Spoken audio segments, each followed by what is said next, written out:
Hello everyone, তোমরা সবাই কেমন আছো? আশা করছি তোমরা অনেক ভালো আছো। আর আমিও আছি ভালোই মোটামুটি, কারণ আমার একটু ঠান্ডা লেগেছে। গলার ভয়েসটা শুনে হয়তো অনেকেই বুঝতে পারবে। তো আমি যেটা তোমাদের সঙ্গে শেয়ার করতে আসলাম, তো আজকে বিকেলে বসে আছি, বড়মশাই ডিউটি থেকে এসে বলছে আমাকে ঠান্ডা ঠান্ডা কিছু বানিয়ে খাওয়াও। আমি ভাবছি ঠান্ডা ঠান্ডা কী বানাবো, বলছে বাইরে খুব গরম, আমি জানি না কি বানাবো, কিছু একটা বানিয়ে খাওয়াও। তো আমি ভাবার পরে ও আমার মাথায় আসলো, ফ্রিজে তো দুধ রাখা আছে, আম রাখা আছে, চলো ওটা দিয়ে কিছু বানানো যাক। তারপর আমি আমগুলোকে ভালো করে ধুয়ে ছিলে নিয়ে ছোটো ছোটো টুকরো করে মিক্সারে দিয়ে দিলাম।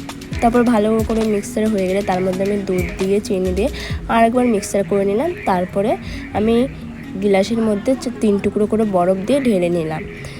চলো তারপরে নিয়ে যাওয়া যাক বড়মশাইয়ের কাছে, দেখি বড়মশাই খেয়ে কি বলে। তো আমি এখন নিয়ে যাচ্ছি বড়মশাইয়ের কাছে। তো বড়মশাইকে ধরিয়ে দিলাম, বললাম বলো চিয়েস।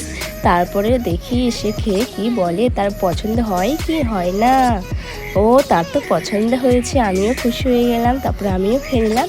তো তোমরা সবাই ভালো থাকবে, সুস্থ থাকবে, আবার দেখা হবে তোমাদের সঙ্গে আরেকটি নতুন ভিডিওর সঙ্গে।